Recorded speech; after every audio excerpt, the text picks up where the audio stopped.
And of course, Suzanne Snyder.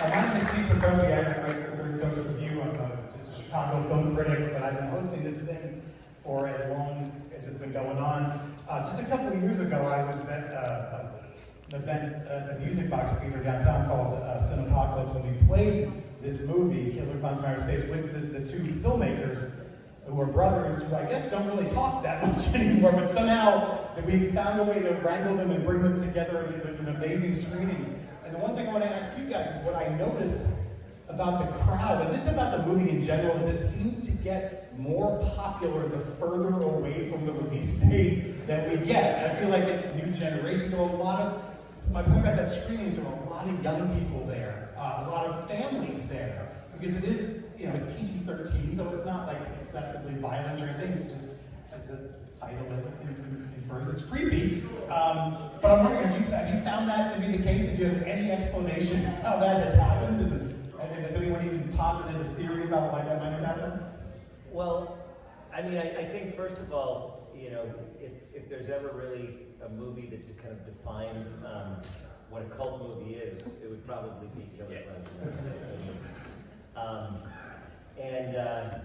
You know, the Kyoto's brothers, they always call the kills in Killer Klowns, they call them candy-coated kills, which I think it makes it's almost like the first kind of scary movie that a parent will usually allow their, or one of them, their kids to see, because they feel like, well, it's, you know, people are getting killed, but they're not really getting, there's no blood or anything in the movie that I can think of. You know, maybe a little bit on the knock your block off or something, but not too much, you know.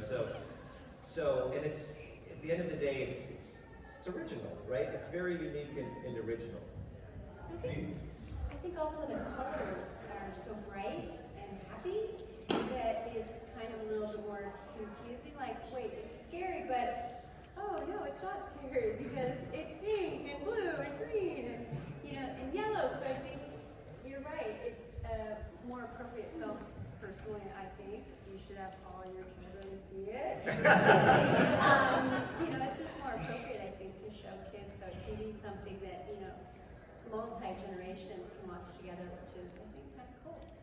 And you get to decide whether you're going to love clowns your whole life or be absolutely terrified of them. It was one of those first movies that really did sort of set the standard for creepy clown movies in general. Yeah, I do think like an entire generation or multiple generations of people became nervous of clowns because of it. But what was the first indication, I'll ask our clowns here, our first indication of, like, you mentioned this is like the true definition of a cult film. When did you sort of get that sense that, oh wait, people are turning on to this, people are responding to this in a way that maybe they aren't some horror things at that time? Well, the first indication for me is when I started getting asked to come to these and sign photos. I mean, this is something we did in 1987, and I've been in the business for 40 some odd years. I am a stunt guy, that's how I got involved in Killer Klowns. And the one thing that happens is people meet me, they find out I'm a stunt guy, I haven't done any movies, and I, usually go blank, so you kind of hit the heavy ones, Willow, Indiana Jones, Last Crusade, things like that. As soon as I get to Killer Klowns, that's when they freak out. They're like, I love it,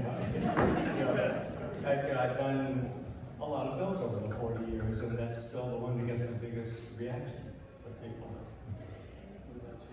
I would say I knew it was something that the very first time I put on the costume, and I looked at it and I marveled at it, and just the sheer creativity and the execution of Charlie's vision in making the outfits and the clowns, I just thought it was fantastic. I really think that that's where this movie stands out, in the creativity and the execution of all the different elements of it, on a very low budget too. So you have to be even more creative to get that, to achieve that on a low budget. And I impressive. I'm speechless, but I just wish we could have done a sequel, you know, because there's so many cool ideas for It this. keeps getting brought up, this sequel idea, and I don't know if that's even a thing anymore, but people, even in the screening a couple of years ago, they brought it up again. Have you heard anything? Like, It's ongoing. It's really kind of a rights issue at this point. There's been several, I think, different versions. One that I was involved in kind of creating with the Kyotos that we were very, I think, close to getting off the ground a few years ago. But then we lost the rights because of just a total blunder on somebody on our team. And now the rights, you know, now MGM's being bought by Amazon, so there'll be a whole new group of people to deal with. So it's an ongoing effort. And then I think the Kyoto brothers felt like they might have had something going because they were doing a series at Netflix and they got them interested. But now I doubt if Amazon's going to want to like let their major competitor, you know. So it's an ongoing. We're not going to give up. Okay. We're going to keep on until we get to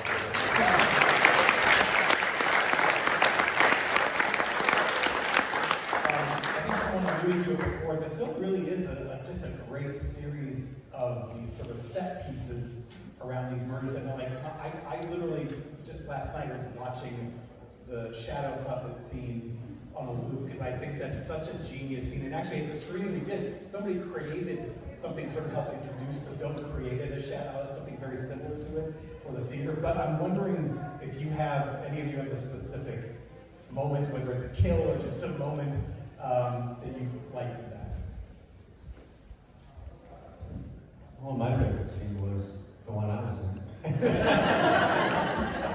And it was where I kind of started the idea of the film, and it was when the clown floats up next to the car and starts smashing into him. And even though that was difficult to shoot, both realistically, and then things happened to the film that they had to change things a little bit, because initially that was going to be the very beginning of the movie. But I don't know, I guess I'm prejudiced just because it was a fun scene to shoot also. So. You know, I always tell people, you know, it was kind of near the last part of the movie, and I was just kind of looking forward to this scene because we had, you know, the fun scene. Basically, my favorite line from the movie was from an extra that we found, and I just thought he was so brilliant playing the guard, that says, "What are you gonna do with those pies?" I just thought, you know, you couldn't get any experienced actor to deliver that line any more perfectly. And then the other fun part about it is that, you know, it was really all of the cast members and crew members. We were all the ones that actually stood behind the camera with a pie in our hand. We all got to throw pies. That was fun. That was fun. I actually got hit by a pie at the end, and I thought, oh, this will be fun because he did it so well. It hurts. And if you don't get you right, you get hit a second time. So I think I had a couple of fun memories. The balloon hallway was really just fun because they put so many balloons in. Oh, that was fun. Yeah, and I kept on getting lost. I kept on falling and getting lost, so they had to help me get through it. We just had to do it a lot. We were just laughing really hard. I mean, who doesn't like that? You never stop being a kid, right? So you still, when you see like a hallway with balloons in it, even though it's an acting scene you're going to run through, you still kind of have that same feeling like you're a kid. I get to go run through the balloons and bouncing all around. It's always fun. Go ahead, yeah. I like those ensemble scenes where you have like 7 clowns and we all be performing together. But the one that was weird for me is when they wanted me to suck the blood out of the cocoon. And I'm actually, you know, doing this, and then you see it come up the straw, and I'm like, what the fuck am I doing? So much for that family vibe. Anyway. That's fine. I was going to say, I haven't really seen any this year, but I'm guessing because those clowns, and each clown looks so unique and so iconic, I'm guessing over the years, you have seen hundreds, maybe thousands of tattoos. Because I certainly have, and in like some unexpected places and venues and body parts. But anyway, I just wonder, like, if you have to have seen these. Like, what are some you remember? Do you remember, especially ones that you two like actually seeing ones of yourself? Maybe. Tell me about that experience. Is that strange? Yeah, I mean, every time we do one of these conventions, you always see people walking around. They come up, and the first thing they do is they show you their tattoo. You hope it's there. Yeah, exactly. A lot of times it's on the calf or whatever, but they're excited to show you that. One person was going to try and take my signature and put it on under the slim shirt that they had. There's actually people in this audience that have tattoos. How many people have a tattoo for the movie? All right. I want to make sure you guys get a chance. Anybody have any questions? Yeah, over there. What was working with John Vernon like? It was a kick. I mean, I think most of us were already fans of him from things like playing Dean Wormerser and Animal House and Outlaw Josie Wales and some of his things. So it's always a lot of fun when you get to work with kind of an iconic guy like that. And he, this was near the end of his career, but he was every bit John Vernon with that great voice and that larger-than-life personality, and he was really a fantastic, classically trained actor as well. So I think Suzanne and I, we just had a kick working with him. It was a real treat. Yeah, I was really in awe of him and all of the work that he'd done, because I was fairly new in my career. Excuse me. And I just remember walking onto the set and he was already there, and everything just felt different. So he was so grounded in his character and what he wanted to do, kind of helped the director, kind of helped all of us. It was very different and it was very special. He's a really nice man too, so it was fun to kind of learn from him too and collaborate with him. And of course, it kind of, it makes you be on your game. When you're working with an actor that's that experienced, that that you've got to be ready. You've got to know your lines. You've got to know what you're doing, because he wasn't really the kind of guy that suffered things very well either. He expected you to be as prepared as he was. So that is always nice too. To know you have to step up. Anyone else? A little more to see you back. There's so many of you, I can't believe no one's raising their hands. Come on, there you go. Did you get to keep any props from the movie or any from shooting? No, I didn't. I don't know. I didn't get to You guys either. did. Oh, I did. I got to keep my dinosaur earring. I was just so happy that those pants were like those jeans I was wearing were so tight. I was so happy I never had to put them on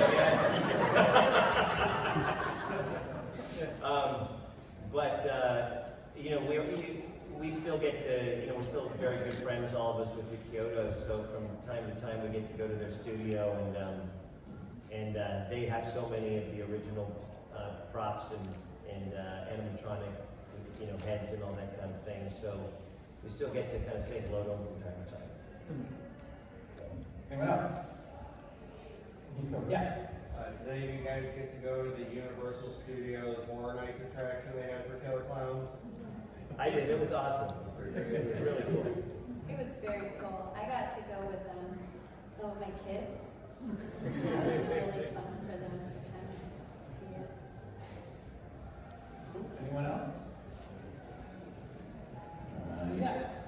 Was there ever any extended scenes or maybe stuff that was cut from the original that you guys wrote, or was it pretty much just? Any scenes that were cut down? Yeah, actually, the scene before the guy gets smashed, I smashed him off the cliff. There was a whole scene before that where he was with his girlfriend, and they set it up almost like she was going to be the first victim, because that's usually how it happens. They were on a date, and all he was going to get for taking her out to dinner was a goodnight kiss. And so he kicked her out of the car and took off, and she's left in the woods. And it's kind of up to that, he's driving down the road, and all of a sudden some clown pulls up next to him, you know? But yeah, that ended up not making it in the film. Got time for a few couple more. I was actually going to mention Grant. I think it's fair to say that these days you were primarily a film producer, and he made a movie that one of the most memorable movies I saw in the last year and a half called Willy's Wonderland. I don't know if you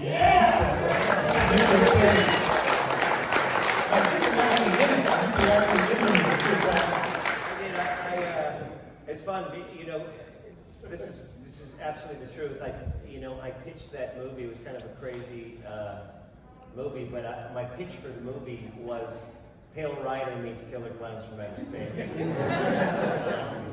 And it was a fairly low budget movie as well. It's kind of similar, bigger than Killer Klowns, but only probably because it's so many years later. So probably about the same kind of constraints as we had. So I had to, I did 2 or 3 rewrites of the script. I directed second unit. I produced it. I edited the movie. The last song in the movie over the credits, I wrote it and produced it and sang it. So it was one of those movies that you just have to jump in and do a lot of things. But it was a lot of fun, and we knew exactly who the audience was we were making it for. They're kind of you guys in this room. And some people say, why would you make a crazy movie like that? I said, it's not for you. But we know who it's for. All right. Anyone else? We still got a couple minutes here. Anyone? Oh, sorry. Yeah. Why did you have no lines? Well, to be honest, we always had written him, like I said, he was supposed to be that kind of Pale Rider type of character, that guy with, you don't know where he's coming from, that rides into town, and he, cleans up the trouble and he rides back out.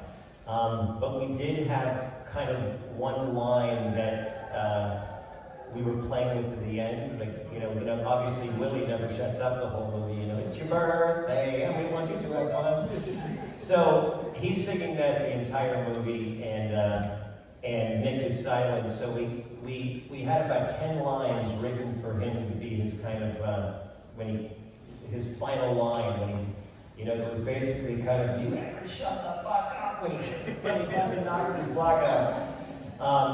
But Nick came up to me kind of in the middle of the shoot, and he said, dude, I don't want to say that line. And I was like, what do you mean? And because we were going to shoot it a whole bunch of different ways, because we couldn't settle on what was the right line. We just knew it had to be a great line because it's just one line. And he said, I can't get it out of my head. I just think my character shouldn't say anything.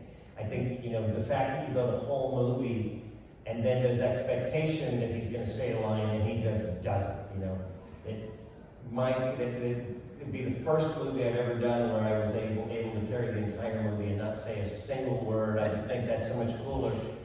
And I thought about it, and I had to call the studio and I had to tell them, and they were like, you can't do that, we won't have anything for the trailer. And I said, don't worry, I've got enough places I've already identified where I can do great setup lines for it.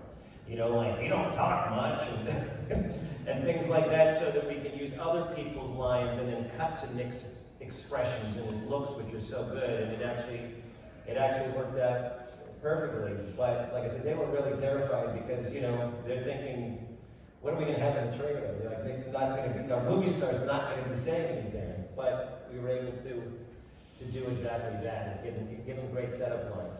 It's one of those movies I wish I had been able to see with the crowd, because I know, like at a midnight show or something, it would have been amazing. But it's still amazing. The movie's no less amazing. All right, we got time for one more if you want. Yes, right there. What was more fun, working on hard bodies or Killer Klowns?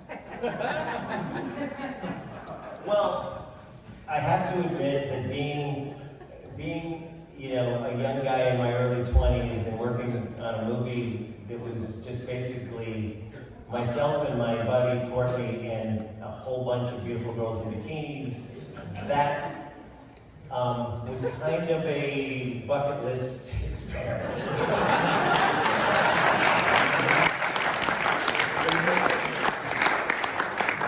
But that being said, Killer Klowns from Outer Space was just absolutely, you know, it's the one that has kind of lived the longest in my heart and continues. As you say, it's like almost like our personal affection for it continues to grow with, you know, the fans' love of the movie and its kind of status. It's, we knew we were making something when we were making it that was just really different and off the wall and cool. Suzanne knew more than anybody. She was the one that was saying when we were making it that this was going to be a cult movie. I didn't really know what that was at the time, right? A cult movie, but now I know.